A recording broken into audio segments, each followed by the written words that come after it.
Okay, all you seven deadly sin breakers out there, in honor of the 30th anniversary re-release of Seven, David Fincher's all-time classic with Morgan Freeman and the Springfield, Missouri native Brad Pitt, we are going to do a little game in honor of David Fincher. It's the movie review game, or Find the Fake, where there are four reviews Drew and I go back and forth on, and we write four, but one of them is fake. One of them comes to you by yours truly, and we try to dupe each other on us. And Drew, this is where we don't know what movies we've picked.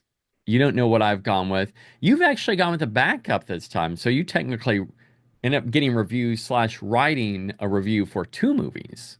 Had to do it because Fincher's done how many movies is he up to now? 14 or something. Yeah. But I'm like, knowing my luck, you and I picked the same one, which seemed unlikely, but it had to be Oh. done. So 30 years since Seven came out, re-released in IMAX recently. Also out for the very first time on 4K Blu-ray, which I still need to watch. So we thought this be fun to honor one of the goats.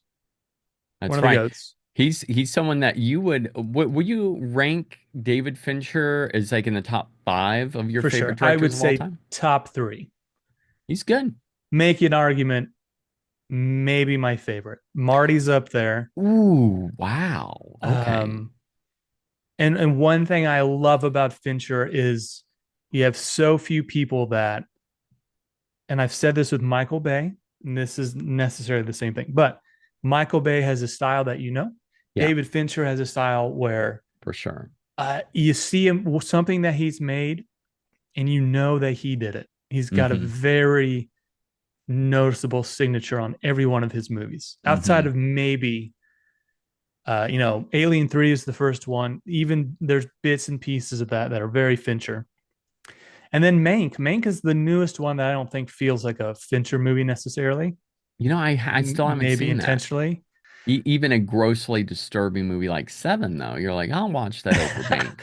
So what's funny is, yeah, the subject matter in some of his movies are They feel so icky. the very grimy, but Yeah, there's some sort of weird beauty to it, and that's yeah, with a lot of things that we watch that like we've talked Gone about Girl. with horror films and stuff. But And there's always like a scene in his movie that always stays with you. it Like, stays with you. There's one in Seven in particular that it's not graphic what we're seeing, but it's the idea of what it's used for. yeah, That it's it's hard to wrap your head around. I'm going to hit you with the movie that I picked along with the four reviews for the movie. I'm nervous. What is the movie? What is the David Fincher flick? I'm kind of nervous about this because you already mentioned the movie and already while we were talking about David Fincher. I went with drum roll his directorial debut, Alien 3. Oh my goodness. Were you expecting that or no? Not at all. Now So he's did you got pick? he's got some great options to choose from. Oh yeah. Um, Did you pick Alien 3 though? I didn't pick Alien 3, and that's going to change which one I give you. I'm going to say Thank that. goodness. I'm going to say that. Interesting. Did not expect Alien 3. I didn't figure Mank. I didn't figure Alien 3. I didn't figure the game. I Um, almost went with, I was so close to choosing the game. really? Yep. That's interesting. Just Okay. because it's so now it's been forever since I've seen the game, but that's one of those movies that was an early. It sounds so stupid. It's memory lane kind of bull crap, but it does nonetheless. That was one of the first DVDs that my family got. The game. I remember Yep. my early DVDs. Like the first one Yep. we ever got, The Matrix, and Matrix was Final another one. Destination was one of my first big DVDs. hmm Um, So but let's go back. Let's go back to the game, go back to the game. Yeah, that's or right. the So game, not the game. So with that being the case, Alien 3 is my pick, released in 1992, and on Rotten Tomatoes we have 125 reviews coming to us, in which the critics and audience is pretty well aligned on this movie. It's a stinker, unfortunately, to start off David Fincher's career as a director. 44% from those directors liked it, and then 46% of the audiences, again, as I said, pretty well in line. So. Drew, are you ready to hear the four reviews? I am ready to hear it. And I want to say I do think this movie is not a great Fincher movie. I think it's a little underrated. The assembly cut of Yeah. this that's on one of the blue DVD Blu-ray sets Hmm. is the best version of it that we're gonna get, and it's not that bad. You can tell they messed around with this a lot, and it's not Fincher's fault. But and maybe this is just like more. It has more to say about the Alien franchise. But before Romulus came out, this was the third best Alien film. Mm, I would have said, if we're even counting probably the prequels. yeah. And maybe Yeah. I say that because Fincher did it and I hold him in high regard. But I think there's enough in this one for me to appreciate. I remember my mom and dad seeing this in theaters coming home and being not irate, but they were like, that was terrible. I remember that. Still remember that. That's awesome. It's so funny. I can't wait for the David Fincher re-release of Alien 3 He won't coming ever do soon. that. He won't Dang it. ever do that. I Yeah, was he thinking, said he's like, won't even talk about it. dang it, that sucks because I was hoping that he would re-release it and do it all in which we get Michael Fassbender and playing Alien 3. He just like cuts him in various parts. He just takes him from the killer and puts it in. All right, so I won't digress any longer. Let's go. All right. Review no Are you ready? I'm ready to go. All I right, got to get review this, man. This is a lot of pressure. you need this bad. All right, review number one. It does succeed in rounding the three movies off, not smashingly, but interestingly. Number two, it still works relatively well despite the fact that Alien 3 lags behind its predecessors. Number three, if only the script was as clever as the special effects, we would have something really special. Number four, it suffers from poor supporting performances and a plot that splutters instead of pushing on, but when the chase is on, all is forgiven. Interesting. So you read the three publications and you mentioned a UK one, Hmm. I believe, right? And the Yep. first one says smashingly, which is not something any American would say. Hmm. And it's still pinging with me because I think you're trying to throw me off. Ooh. Goodness gracious. Is this one tough? Does it seem tougher I mean, than? they're all tough. They're all tough for me. The third one, is that the one that mentions the special effects? Yeah. Gosh, were the special effects good for that movie back then? Because they have not aged well. And I feel like it was a step down from Aliens. This is a shot in the dark, man. I truly have no idea. I'm gonna say the third one, If special on, effects one.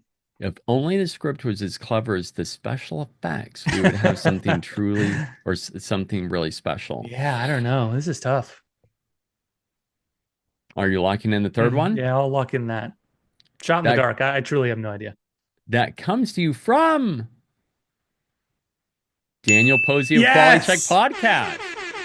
Yes. So I did you got one finally. I feel So like again, like I when I stump you, I feel like I won the lotto. so you better We're go not buy a playing this ticket again. We're tonight. done with this game. We it's funny though because I was reading the reviews and I found a review that they were talking about the special effects and they said that they're like the special effects are good and I'm like it's been a while since seeing Alien 3 so I'll just go ahead and say that. Man, they're not though when you rewatch it. Obviously, that came out a long time ago. Yeah. But yeah, I don't know. Because there's not, I mean, it's CG heavy compared to the first two. I don't think it looks great. Hmm. And who knows? Anyway, so it's 5-4 now. So if I stump you, we're even. I gotta this is my It's best one scary. yet. This is my This best is one yet. scary. Yeah. So I told you I did two just in case we picked the same movie. And I thought because we're doing this, because he's re-released seven, why would we not do seven? Right? So I, that's what we're gonna do. Okay, I thought about doing that, but I'm like, yeah, And that was because my concern. I was like, man, he might be on the same wavelength as me. We're gonna do this sick, nasty film Seven. now is it? Did you end up seeing that there were a lot of more, or I should say, new reviews because of the re-release? Have I you seen did, a lot? and I tell you right now, one of the few new ones, and I'm 99% confident that I'm right. I think the only one dating back to like 95 when this came out, September 22nd, was from Owen Gleiberman, For which is real?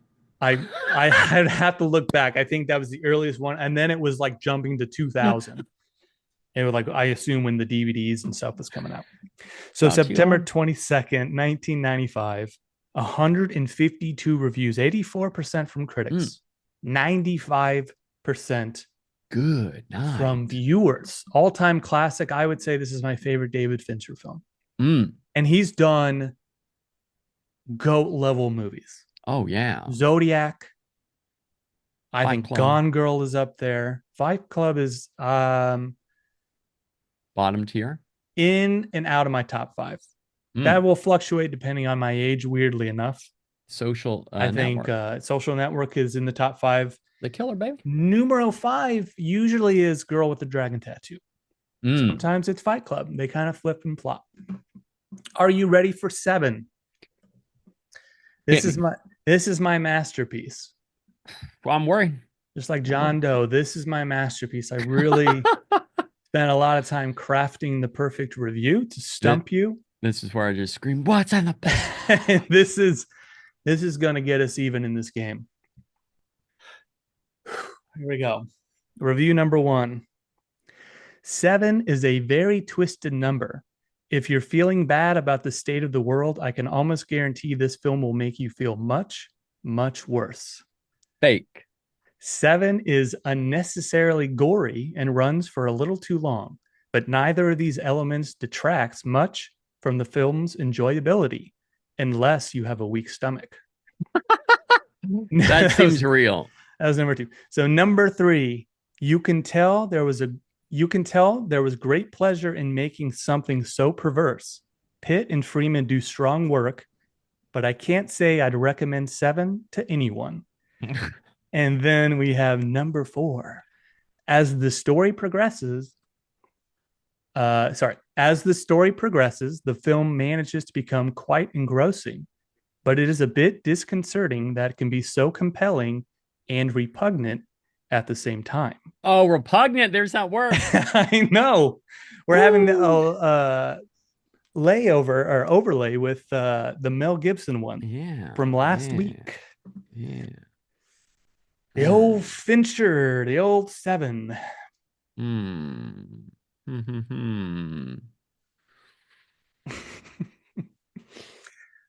Let's say one. Chuck. You're locking in 1 without Yeah. rehearing these? Yeah. Wow. All right. So number 1 was 7 is a very twisted number. If you're feeling bad about the state of the world, I can almost guarantee this film will make you feel much, much worse. That comes courtesy of Carol Buckland, Oh CNN.com. gosh, dang. I We're was even, like, baby. ugh, We're even, baby. that stinks. So was yours repugnant? Mine was the no, mine was not that Uh, one. Mine was not that oh, one. okay. I feel better. Yeah, yeah, yeah. Mine was and this is my masterpiece. You can tell there was great pleasure in making something so perverse. I honestly with that I was like that perverse. I was like, I do feel like that's calling your name a little bit, but I'm like, you know what? I think you're going to go off the top. You're gonna put yours at the top, and then you're going to get some below that try to throw me. And I'm like, no, it's gonna be number one. So 5-5, wow. baby.